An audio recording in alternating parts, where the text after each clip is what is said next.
Hello everyone, this is Andrew. Welcome to Keen on America. On July 4th, 2026, America will be 250 years old. An anniversary that will, no doubt, be greeted with a mixture of celebration, contemplation, and resignation. In Keen on America, Andrew talks not just about the American past and present, but also speculates on its future. What, Andrew asks, will be the 21st century fate of this now venerable American Republic?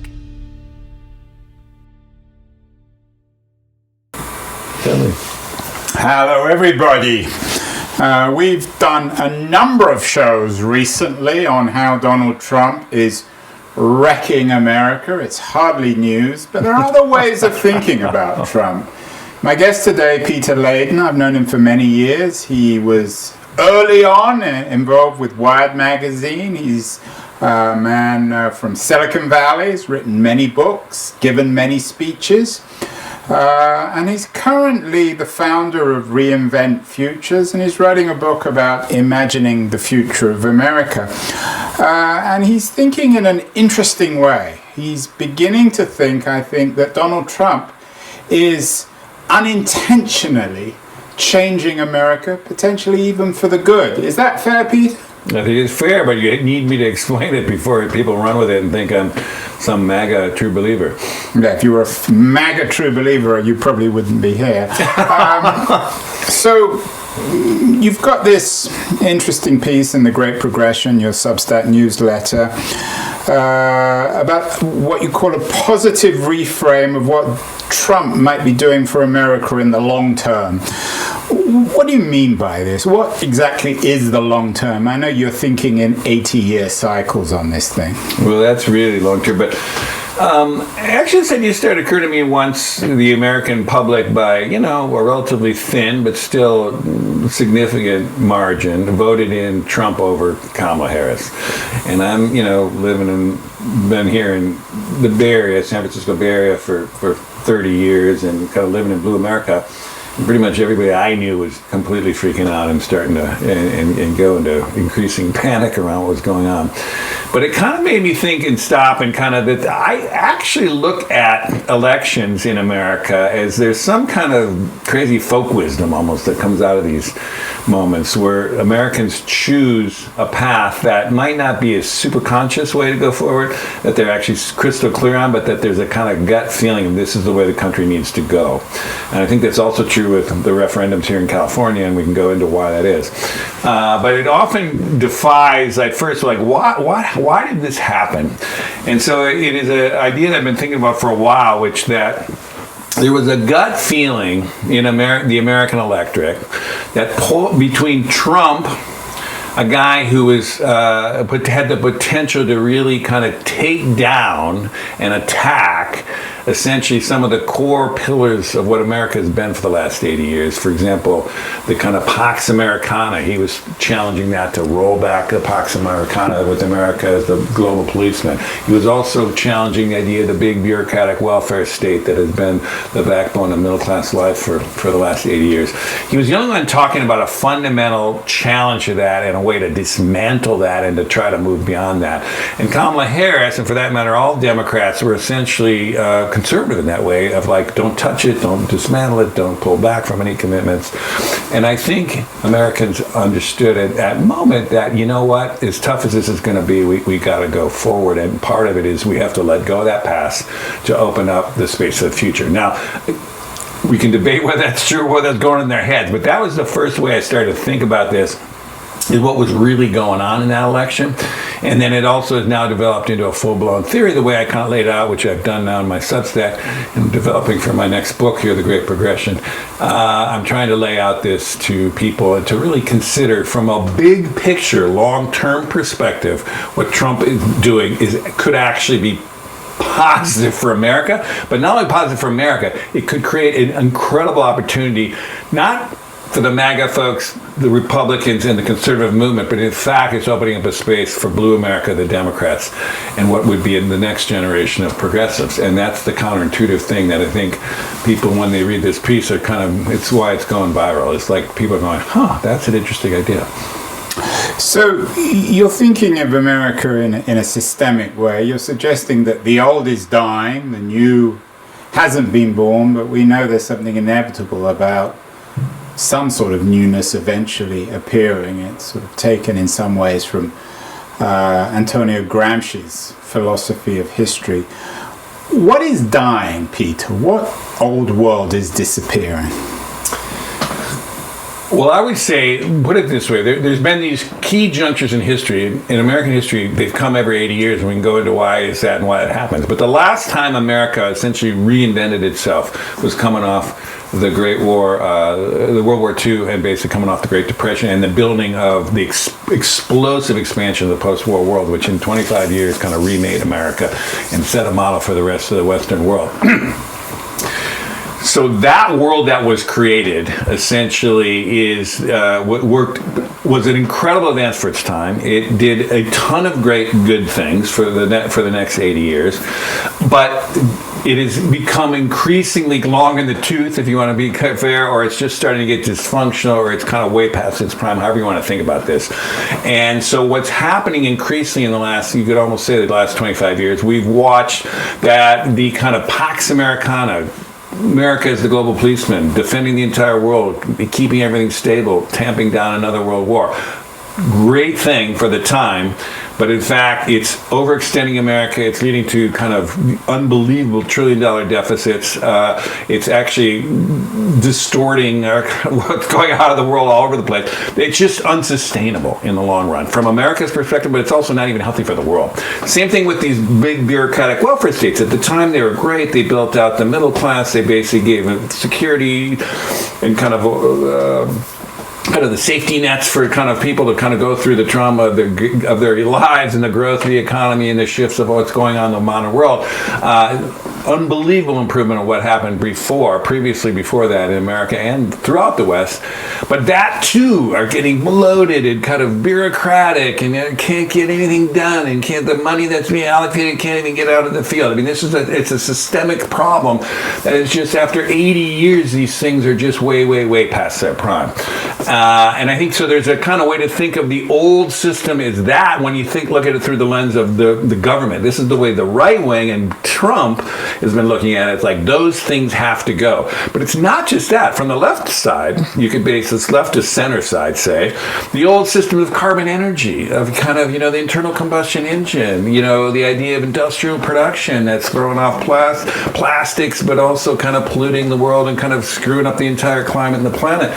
That's also way past its prime. And so there's a sense of fundamental system change, just not at the core of the government, but at the core of the energy system, the core of the industrial economy, the global system of economics, which has led to these incredible kind of imbalances and inequality. That's past its prime. So whether you're on the right or the left, whether you're kind of a populist on the kind of left side, which is a Bernie kind of young millennial crew, or whether it's the working class kind of behind, the white working class, particularly behind Trump, there is a sense that system that worked for 80 years is done. It's over. We have to move beyond it. It's not working. And the only candidate, you could say, and I would even say the only party that was taking that dismantling seriously, in this case, was Trump. And so in the end, they went with Trump. But that doesn't mean that what Trump is doing after the dismantling is he's doing the new way forward. He's doing the dismantling, and because of that, as painful and difficult and kind of catastrophic as that's going to be for so many constituencies throughout the country, he's going to pay he and his party and the conservative movement itself is going to pay a incredibly profound political price. People are going to hate them. They're going to go through so much trauma of that they're going to blame on Trump and that the Republicans, the MAGA, and the kind of conservative movement, that essentially it's going to open up the political space for the other side, frankly, the Blue America, Democrats, next generation progressives, not the old woke kind of identity politics crew, but basically a different generation that might have a chance, it's not inevitable, but to kind of build out of that crater and to build the systems that would actually work much better for these same constituencies. Take care of old people in the world long run. That doesn't mean you have to do it in the bureaucratic way of the kind of, Social Security. You can take care of kind of, poor people's health care differently than, the old kind of Medicare systems and stuff. So it's not abandoning the values of taking care of old people and poor people and actually, helping working people get on in life. We can do that. We just do it in a different way, leveraging, I would also add, the next generation of technologies, which we can get into, which is particularly AI. I mean, it's. Do we really want to build the old system off of these crazy old computer systems of COBOL and ancient code that Elon is in there trying to take a sledgehammer to? No, those systems why don't we start over in a new way, building clean for 21st century technologies with new kind of systems that are much more efficient, much more effective, and ultimately are going to do a much better job in the 21st century. That's the opportunity here that I think people are missing while they kind of watch the trauma of the dismantling of that old thing. Yeah, we've done a number of shows, Peter, on this. We had one with the Atlantic editor, Yoni Applebaum, who has a new book out called Stuck. One with Mark Dunkelman, Brown University academic, on why we can't get anything changed. There's, of course, Ezra Klein, Derek Thompson's new book out on abundance. Everyone, including yourself, they seem to be in the same camp that America needs to change, and progressives, the problem with progressivism in America in the 2020s is it's become innately conservative. It's bound up in defending the status quo rather than in reinventing the country. Now, you're coming to this from Silicon Valley as a former editor at Wired, as someone all too familiar with new technologies. You've already mentioned AI. Is that ultimately how progressives can reinvent the future with new technologies like AI? Is that the secret sauce? Well, I think there's a couple of things. Absolutely, there's a technological foundation I think we need to start from. But let's just even step back a little bit differently. What are the? I've been out in the Valley here for 30 years. I was kind of recruited to work with the founders of Wired, and I've been kind of up to my eyeballs in every tech wave ever since. The AI, the coming of AI is the biggest technological transformation I've ever come close to seeing. It's going to dwarf what happened with the internet, as big a deal as that was. So this is a monumentally huge step change for humans of now working with, intelligent machines. So there is a side of really recognizing the transformational capability of this next generation of technologies that is just, a starting point, I would say, which I do think progressives in general who have been kind of burned by kind of what happened with social media and Facebook and that kind of stuff are kind of gun shy right now. But I would say, as someone who really studies and sees technology, this is the real deal. This is a transformational technology that you could fundamentally build a lot of positive new systems that would work way, way, way better than what we've got. So there is a potential of technology I just want to go do. But I would even go further than that. I think there is a mentality, an entrepreneurial mentality that I've been surrounded by here in the Bay Area, in the Silicon Valley in the broadest sense, but the San Francisco Bay Area, which I think we can learn a lot from, which is one of the beauties of entrepreneurial kind of framework, is you don't get stuck in the past. You kind of let go of legacy systems. You look fresh at things with really fresh eyes, and you don't really kind of get caught up in, well, what's possible, or what will people let us do, or how do we incrementally do this or that, or how do we kludge together some minor evolution. You look at the situation of what's the problem to solve, what are the tools available now, the best tools available now, and with a kind of forward-thinking, design-oriented mindset, you say, how would we best solve this problem, given the tools today and the kind of systems and the knowledge of human beings and all the other things we know, scientific knowledge of the time. Look forward, don't look back, don't get entangled in the past, get kind of thinking more transformation about the future. That attitude is one that has been incredibly successful for the technology industry, and just look at how these companies are dominating the entire global economy, and they're trillion-dollar companies, which kind of are just it's an astounding shift that's happening in just 25 years here.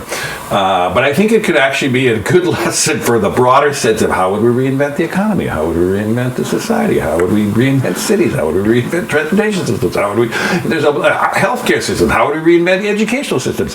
There is a kind of an opportunity opportunity here to kind of have a very different beginner's mind and kind of open-ended entrepreneurial mentality towards how could you update all these systems for the 21st century, starting with these unbelievably powerful transformational technologies. First and foremost, AI, but there's other ones too. Clean energy technologies, bioengineering now, what we can do with bioengineering living things and synthetic biology. There's a ton of these new tools now that we can really redo things fundamentally different with a progressive mindset, with a set of values looking out for the kind of old people, young people, poor people, working class people, to kind of build a very different systems that work better for everybody over the long haul. I think that's the opportunity that most traditional progressives and most traditional Democrats, and particularly the aging septic, whatever, the aging kind of class of the Bidens, and for that matter the Pelosi's, and the kind of 80-year-old crew and the late 70s crew, including Trump,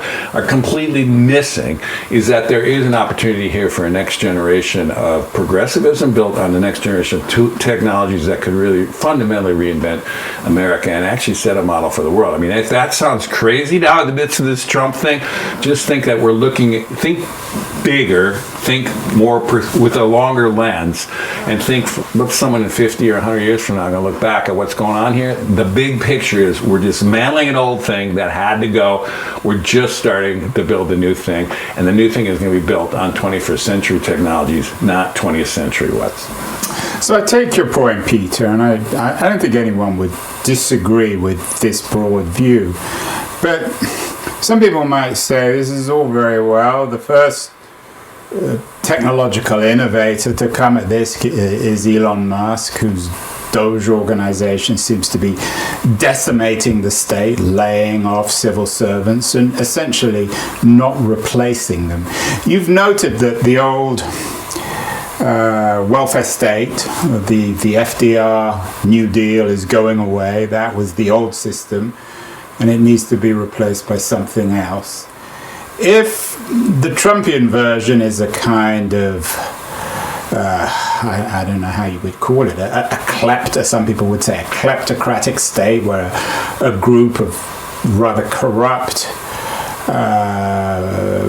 entrepreneurs or wannabe entrepreneurs are in a Putin-esque way seizing the assets of the state.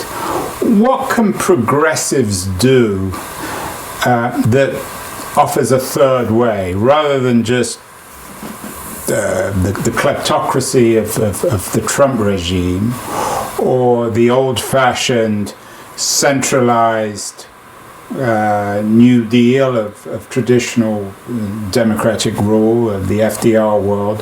What's the third way? What does it look like? It's a great question. Let me be clear here. So what I'm not saying, for example, I've been part of, you could say, the left of center tech world. I'm left of center tech and have been for 30 years since coming to Wired.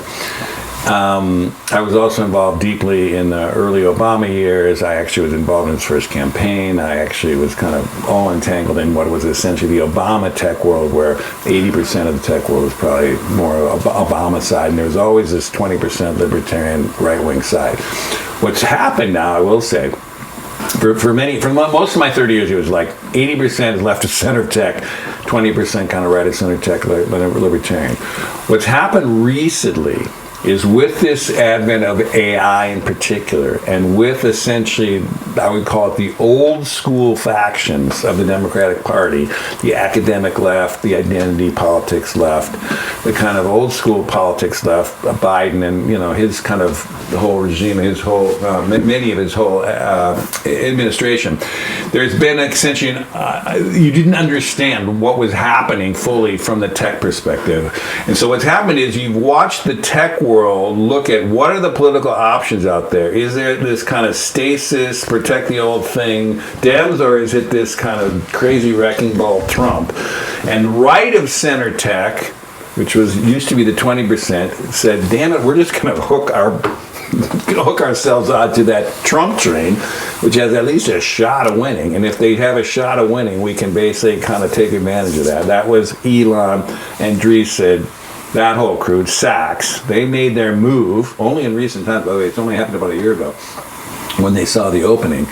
Then there's been this kind of left-of-center tech that is kind of frozen, more like a deer in headlights. They haven't actually come up with a kind of an alternative way to think about how to use government to kind of take advantage of this. Well, there's some of them have been giving it a lot of thought for many years. Tim O'Reilly is a What I say, I love Tim, and there is a crew that's starting to piece this together for sure. But I'm saying it isn't kind of grabbing the reins of the Democratic Party. It's not kind of leaping to the forefront of what we can do. It's starting to change. So what's happened, I will say, in the tech world, literally in the last year, is you watched, because of the pro-tech moves of the tech right, you're watching the 80% is growing to about, I would give it a 40%. And because a lot of the young people are realizing, if you look ahead politically, we have to kind of go with the right side, as bad as that is.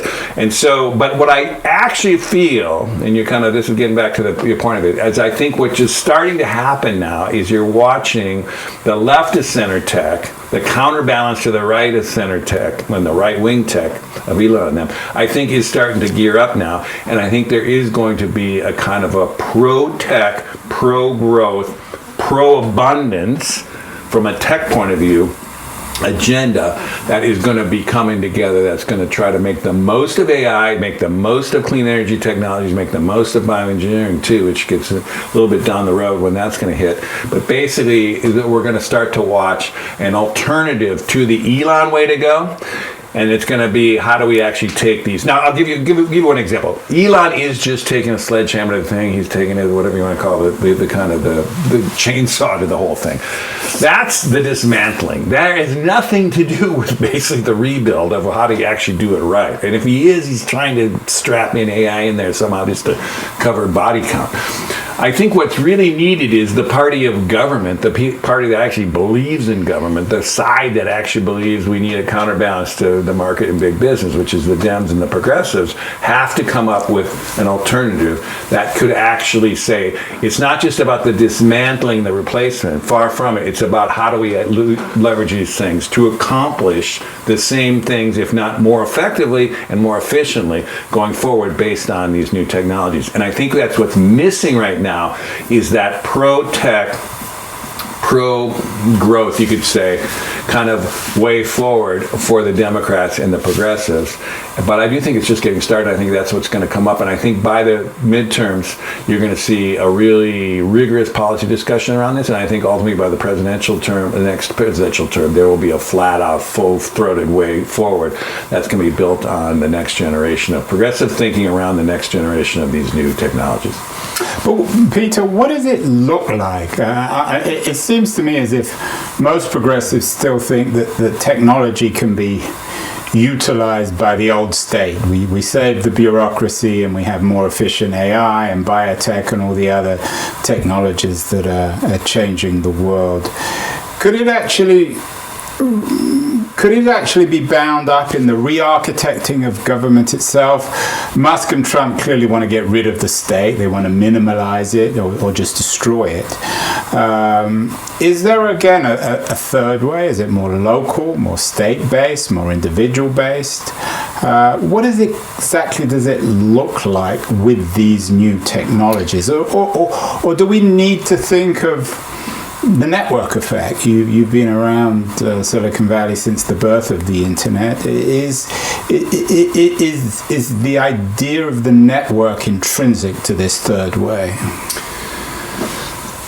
Well, let me frame it this way a little bit. You get the seeds of all this. And by the way, we're at this stage of the rebirth of the new thing is beginning, so the rebirth of the next thing is happening now. So it's hard to actually, with clarity, and just kind of make a convincing case of exactly how we're going to do it. But one of the things I think anyone outside of the Bay Area has to understand is what is happening with AI is a fundamental step change in the capability of human beings, and it is a threshold that there's no going back from once we go across this. And what is happening is we are up previous to now, anything to do with intelligence, anything to do with sensing the environment, making reasonable understanding what's happening and what could happen, and making decisions about it, always had to have a human brain tied to it. Even the simplest task around intelligence had to do that. We are now making a crossing a threshold where we have machines that are going to do that as well as humans, if not better, and better in an increasing amount of tasks. Not all tasks, but increasing amount of tasks. And we are going to watch an unbelievable resorting between what our humans going to do and what our machines going to do around the reworking of pretty much all the systems. And if that sounds just crazy, I mean, this is like when you hear the founders of these AI companies talk, it sounds like they're talking science fiction. But there are those of us who would watch this closely is say there is a lot of truth to what's happening here. We're crossing the threshold. Now, if you believe that, as I do, and as people in the Bay Area here do believe, pretty much once you kind of rocket what's going on here, you can actually look at almost any system and think, how could you do that fundamentally different? I'll just give you some very simple ones that anyone can even think about. Education, is also one of those old systems that has just been floundering for it was doing great in the post-war years, and we built out schools and universities and all kind of work. Everyone's in college, but it's just increasingly kind of breaking down. You could imagine now a system built from the ground up right now with a kind of essentially personal tutor for every kid at every stage of their lives that follows them through life, goes through, including college, including through every stage of your work life. You could transform at a relatively low cost, essentially a completely different way of understanding how we're going to educate kids. There'll still be teachers, there'll still be mentors, there'll still be people doing social schools, all kinds of stuff that humans will still do. But we could dramatically and radically alter education. And Saul Kahn and others who are kind of pioneering this are kind of all over this stuff. But you can go in any direction this is going to happen, including government, including how could we actually facilitate all these programs? How could you get money from this person to from the kind of central pool of money to the person on the street and he is homeless? How could you, all kinds of systems could be done very differently with high-speed interconnected computers and driven by AI, to compare it to a kind of human-led bureaucratic system of kind of down through the channels to kind of get that same thing with a kind of a physical office standing there signing your physical check. I mean, that was built for the 80 years system. There's a totally different way to go. And so what I'm just trying to say is we're just starting this fundamental shift and wrapping our head around the biggest idea, the strategic shift that's going on, which is, oh my God, we could actually do this very, very different. Same thing with defense. I mean, do you need $800 billion defense budget with giant, ships, aircraft carriers all around the world? Or do you need kind of an AI lightweight focused thing with drones and all kinds of other ways to defend yourself? This is why at every field and every industry and every kind of area now we're starting to have to think, oh my gosh, are we doing something different? And that gives, from the point of view of an entrepreneurial mindset, kind of a Bay Area focused mindset is, oh my God, the opportunities are immense. We could actually start over. We could do this right. Not start over like total scratch, but we could bring a different design attitude towards what's this juncture we're in. And I will just go this, and you talk a little bit about this 80-year cycle in American history, and if we want to go down that route, we can do that. But America has totally reinvented itself in 3 separate periods of American history. Weirdly, they happen about every 80 years, and there's a bunch of reasons for that. But we did go through a fundamental reinvention around new technologies coming off the Great War, the World War II, and it was an explosion of innovation through the whole economy, society, government, local, state, federal. The whole thing just went through an explosion of activity. Also, similar thing went on in Europe, but I'll just say from the American perspective, huge. We did a similar one coming off the Civil War, rebuilt America off the Civil War, and we eventually did originally the original one coming off the Constitutional Convention. We basically exploded into innovation around what was America back then. America has gone through these unbelievable moments of reinvention, and I'm arguing we're in it another one now. And part of it is driven by, there's all kinds of reasons, but one of the main drivers of why this happens is America faces an opportunity with fundamentally different technologies, transformative technologies, that essentially have hit the point where they can actually do many things way different than we previously did them. And it just happens that Americans love technology, they love to innovate, and they seize these things pretty early, and they jump on them, and they do crazy stuff with it. And I think we're about to enter another one of those crazy periods of reinvention yet again. I don't think anyone would argue about that, Peter, but a lot of people are going to be watching and listening and thinking, this is all very well, but who owns the technology? We were promised all this about the internet, and we woke up one day and we found these multi-trillion-dollar companies like Google and Facebook and Apple control our lives. Many of us are unhappy with that. Even the government, even Trump is unhappy with that. There are all sorts of antitrust cases going on.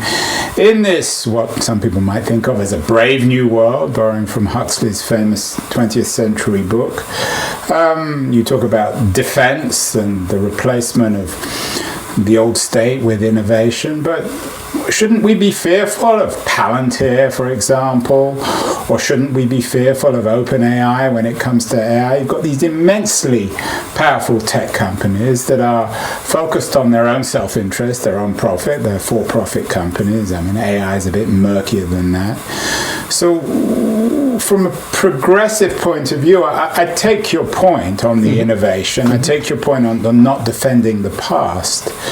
But can we trust the titans of Silicon Valley, the Sam Altmans of the world? I mean, nobody trusts Musk, obviously. That almost goes without saying these days. I don't want to turn this into a conversation about Musk. Yeah. But let's take someone like Sam Altman. He talks the language of progressivism.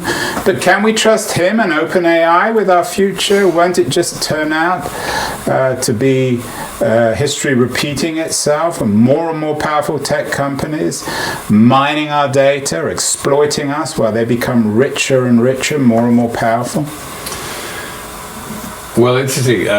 Good question, and let me give you my answer to this. I know for a fact that you and I did a conference in Europe, if I recall right. I think it was in Paris once, where we had Carlota Perez there, the Venezuelan kind of British economist who is famous for... iconic, who's very influential in thinking in cyclical terms as well. Okay, so let's I use her, and I think about her a lot in terms of how, I mean, again, I've met her, and as you have, and talked with her and absorbed a lot of her thinking.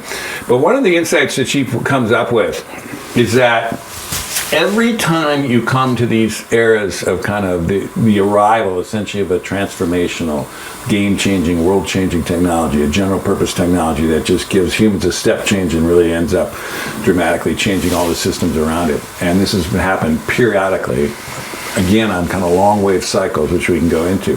But she says every time you see that, she accurately says what happens is the early stages of it, essentially the stage where you're essentially kind of figuring it out, ends up in a gilded age where the entrepreneurs that basically, the entrepreneurs that are essentially first on the technology are in a position to make fabulous kind of fortunes, who gain incredible power. And in fact, they come to this point where it requires, and historically has always ended up at this stage, at least in American history that I can see, a response from the people, the government, the state, essentially, to kind of harness that technology, constrain and contain the kind of handful of entrepreneurs who are kind of at the peak of that Gilded Age, and then they transform the system into what crosses over into what she calls the Golden Age. You go from the Gilded Age to the Golden Age. And the Golden Age is when you actually have some kind of muscle from the state shaping essentially how that technology can work and work better for everybody and move through the system, and kind of also the spoil of that system, the wealth that's generated off those new technologies can move through the system differently. And so you watch this transformation happen. And she goes back through all these different historical junctions. And we saw it, in the classic Gilded Age in the United States in the late 19th century with the robber barons. The state came in with the progressive era and kind of ratcheted that down and came up with, income taxes and trust busting and all kinds of stuff that constrained the kind of voraciousness and the power, essentially, of those gilded robber barons. We saw it happen in the wake of basically the Civil War, basically coming off the kind of the Reconstruction. Once you kind of got rid of the essential robber barons, the slave owners, the kind of huge land-owning states that came into the Civil War, you reworked the thing, and even though there was some difficulties getting some of those things figured out in the Reconstruction, there was essentially a rebuilding of America around a whole different set of principles. But we leveraged, we constrained the Gilded Age powers to kind of transform it into the kind of more democratically enjoyed and kind of wider spread prosperity for the whole society. I'm confident that we can do this today. It doesn't mean we're going to basically do it, because at these junctures nothing's inevitable. But I think we're actually entering that piece. And I think what's interesting to happen is both right and left are very suspicious of big tech.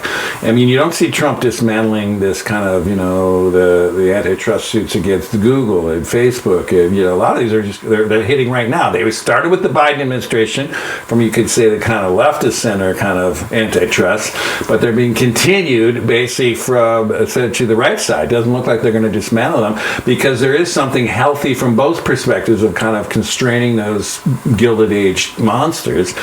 But the question is, how do you transition the power of those technologies out of the hands of these people that are in control of them now fully, much more fully, and how does it transition into a more widespread kind of beneficial kind of way to use these technologies? That is still ahead of us, but I feel confident we're going to be able to do it. And I'm starting to see, I think a lot of people are thinking about it, and you're starting to see that be the discussion that you've mentioned of even people here. We're starting to think, well, we need to do this or that. We're not really kind of getting into the next level of how would we totally reinvent these systems going forward, but we got the Ezra Klein's and others saying, yeah, this old system's in the way, we got to change it this way, we got to do that. I just think we haven't taken the next level, which is, okay, what are the next systems we're going to build, how are they going to be built, and how are we going to ensure that the Gilded Age class, the robber barons of our own era, are going to be constrained, and kind of we're going to ratchet essentially the power of the forward motion of those systems into the hands of essentially democratically elected people. Now, whether that'll be federal level, state level,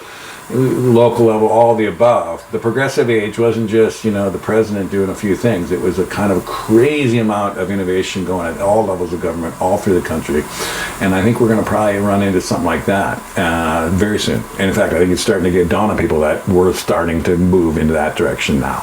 Well, could you be a bit more concrete? Because I have to admit, I'm not entirely convinced. Firstly, in a way, you're saying everything's going to change, but in a way, you're also saying that history is repeating itself, that you have these all-powerful private companies. We're going through another Gilded Age, and we need a new kind of government intervention, antitrust initiatives that will control these increasingly powerful companies. So what's different about the 2020s from the 1920s or the 1930s? And where's the evidence that stuff's changing? You mentioned Ezra Klein. He's pessimistic. No one's seeing anything concrete. Is it in political initiatives, citizen assemblies, restructuring American democracy? Is it in cooperative movements? Where's the evidence, Peter, that something concrete is changing? A third way, not just going back to the New Deal. I would say this. I would say, he's that leader and that kind of agenda and that book. It's not like I'm at this point where we can point in that kind of level. And I would say the same thing would have happened in, 1945 or 1865 or, any of these other junctions of American history. What is evident now is crystal clear now is the consensus, you could say, whether it's a populist left, Bernie level kind of crew, millennials who were kind of trying to get their kind of way in the run-up of the last 10 years, and now with exasperation, they're still running around the country and drawing these huge crowds, or whether it's the kind of Trump-induced populism from the right side. What is true is the energy to kind of bring down the old system and get beyond it is clarified. It's happening now, which is a big enough deal at some level. I mean, we want to walk and chew gum at the same time, but there is a huge shift in what's happened in just the last 6 months. We wouldn't have had people talking like at this level of kind of historic change even 6 months ago before the election, but we're watching that kind of thing clarify itself. What is not super clarified is what is going to come next. But it is every single one of these junctures. The next thing to emerge was not fully baked and kind of well thought out and kind of came into those junctures with, here's the plan, we're going to go. But it essentially creates the opening for the next generation of all these people to do it.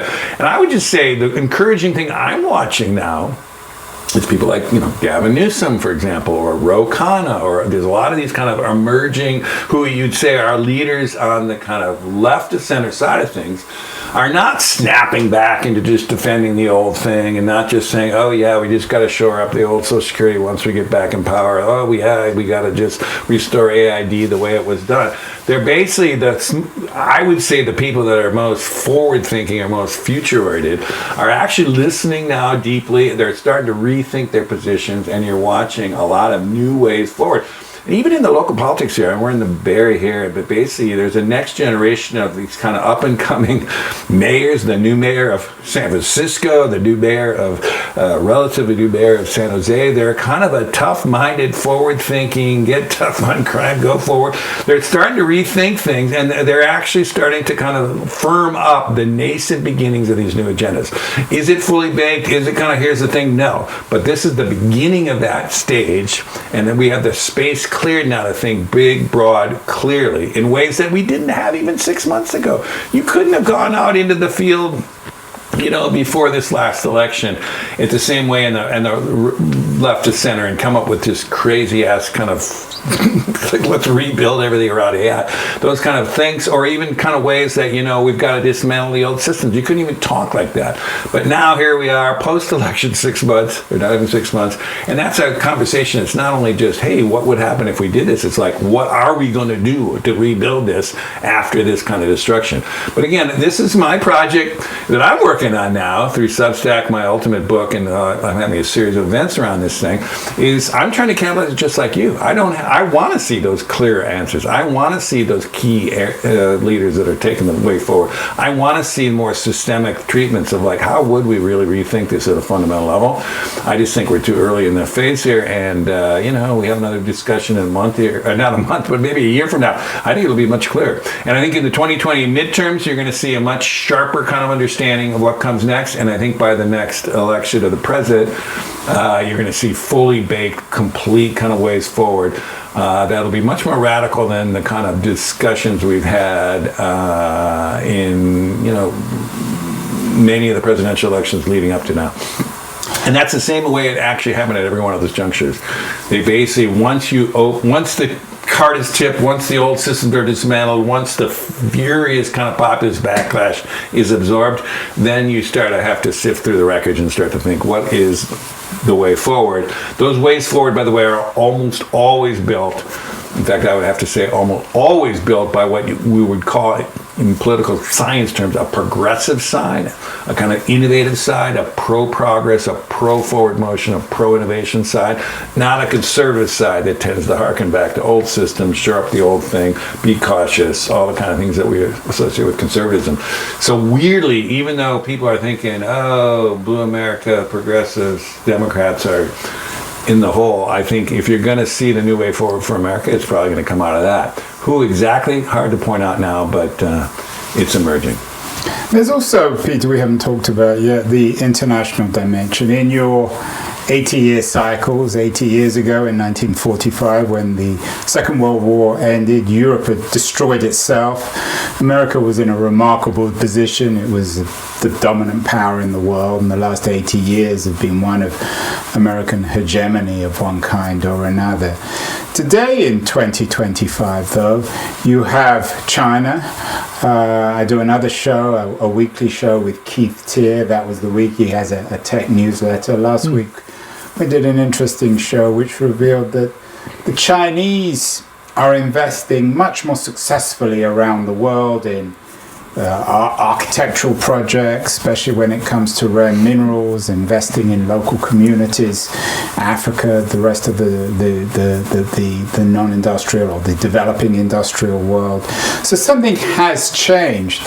When you compare, Ezra Klein talks about this in his book, Dunkelman also in his book, one of the astonishing things is the success of the Chinese, for example, when it comes to high-speed rail. We're speaking in San Francisco, where there's been a fundamental failure of the state to even build a high-speed rail connection between San Francisco and Los Angeles. It's been a complete catastrophe in economic and political terms. You talk about America waking up, realizing these things, but there are still a lot of architectural challenges, and some people might argue in 2025 that America has already lost the race with China. Maybe the Chinese political system is in some ways problematic. But when it comes to economic development, especially this next wave of technological innovation, solar power, AI, the Chinese are already steaming ahead of the United States. So what about the historical dimension? Great powers don't last forever. America had a great run, 100 years. Now is the time for China. Well, I know you're a Brit, and I'm married to a Brit, so I spent a lot of time thinking about England and the Brits. There is a scenario you could say that the United States kind of got fat and happy, had their run, and basically is unable to kind of innovate its way forward in any fundamental way to kind of regain or to kind of maintain their essentially hegemony or their essentially key leadership in the world. That is a way you could argue. I'm not going to argue that because I don't think that's not going to happen. But I do think there's a legitimate way you can think about that, and that is one scenario that's possible. That's what happened. We've run out of gear, run out of steam. I would, though, challenge you a little bit about your framing of post-war. Yeah, the Germany and Japan were flattened, but you forget that the Soviet Union was a formidable foe, and they had the same. Perhaps in political, certainly in military terms, but not in economic terms. Even at the time, I think you were losing track. We look at it back through the lens of, the deterioration of the Soviet Union. But after coming off that war, there was absolutely a debate going on in the world, whether kind of the Western-led, bureaucratic, centralized state-channeled industrial policy, which the West and the Europeans did, was going to actually beat the kind of more centralized, more kind of, focused, kind of centralized, kind of build out of the economy and build out of an industry. And the ideology that they had was essentially very compelling to the developing world, the post-colonial world. It's like half of it just went for it. Said including China, by the way, the early China. I mean, so there was a worldwide battle with a superpower that, at the time at least, was really a daunting challenge, and also potential for war around nuclear bombs and all that too. And they did beat us into space, and they did beat us in a few fronts here that freaked us out. So I just would say it's not that strategically different in terms of geopolitics. Now, I would give you that today's China is a much more sophisticated, much more kind of difficult competitor to what even the Soviet Union was there, but certainly what the Soviet Union became. So there is something there. But here's what I would just say about this is I'd be cautious to bet against American innovation, or broadly speaking, Western innovation over Chinese innovation or the Chinese system. And I think to really crystallize this, I think it comes down, you can even use it through the lens of AI. There are two superpowers in the world right now in AI. One is and it is the United States, by the way, is ahead of China in AI. Absolutely, for sure, almost across the board. There's a few kind of, DeepSeek does something to rework it a little bit here. But as of now, absolutely, we are ahead. But the second absolutely is China. Those two visions of what a world with AI on those two terms, with those two systems, is a very different world. China is going to take AI and make it absolutely top down. They're going to use it as a surveillance society. They are going to clamp down on watching everybody at all times and basically be able to kind of keep the kind of power of the Communist Party and those at the very top. Xi himself is going to be essentially extended. And that model, though, adopted around the world, is going to lead to centralized, autocratic, if not totalitarian states. As crazy as it is in the United States with all the kind of craziness of our politics and our pluralistic, open society of discussion and democracies is a preferable way to actually work out the future of AI. And the AI future of us, although there's some dangers of centralized control of a few tech companies or a couple, certain things, the actual probability of what's going to happen is a very decentralized kind of pluralistic way of the technology, but also how the economy works, how economic power coalesces, and how political power will kind of stay kind of open to change. Again, in a big picture way, there's the Trump here now, and whatever, there'll be things. But those two fundamental systems are going to be at it again, just like they were at it at the end of World War II.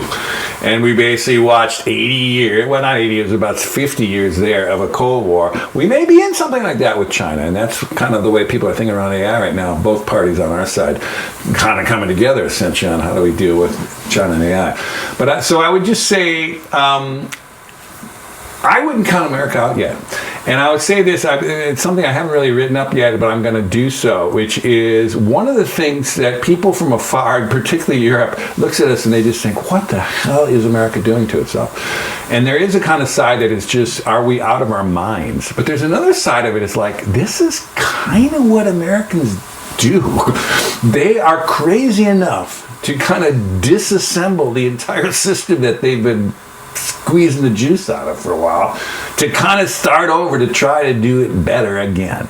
And it seems a little idealistic. It's worth considering that what's happening now is without a civil war, full-out civil war, without essentially building out of the destruction of a world war, it is possible that as traumatic as this transition with Trump and that is, there is essentially an opening happening here where America is going to try to reboot itself, get out of those old systems without destroying them in war, get out of those systems without a civil war with one side or the other winning, and basically they're going to reconstitute a 60-40 majority that always comes off of these junctures to rebuild a different kind of system that will thrive in the 21st century, that'll actually work better for more people over the long haul, and that could provide a model to Europe in ways that eventually Europe can roll their eyes now and thinks, how can anything good come out of this? It is possible it will.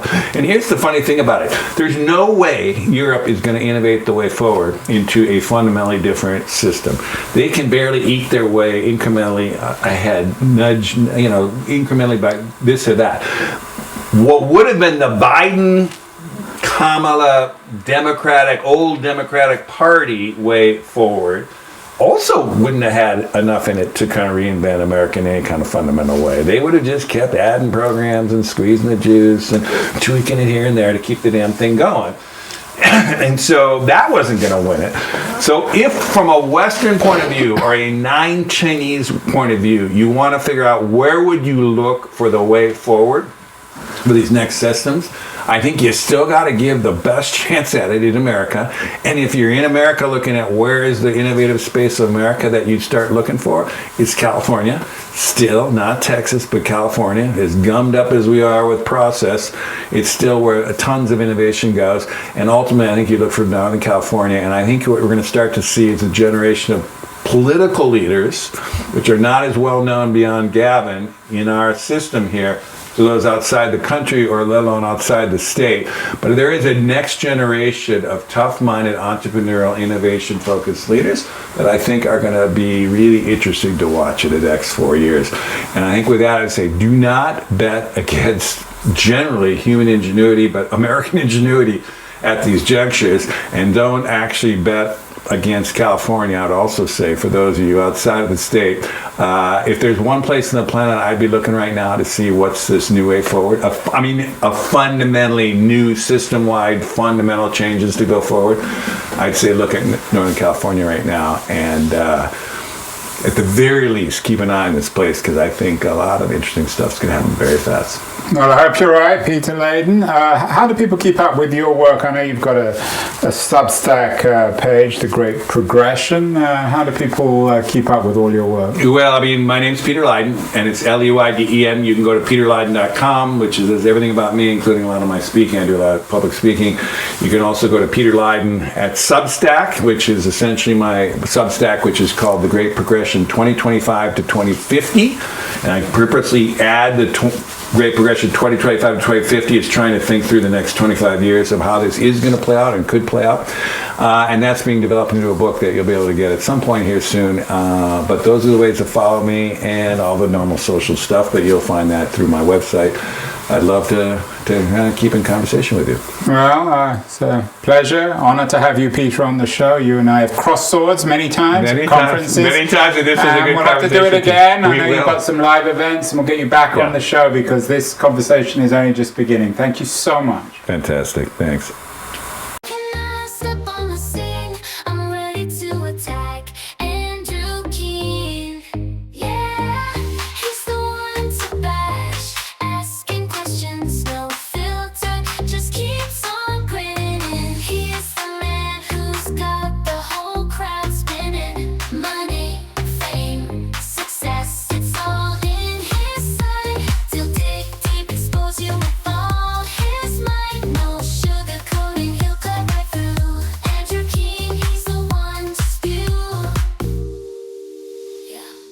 He's an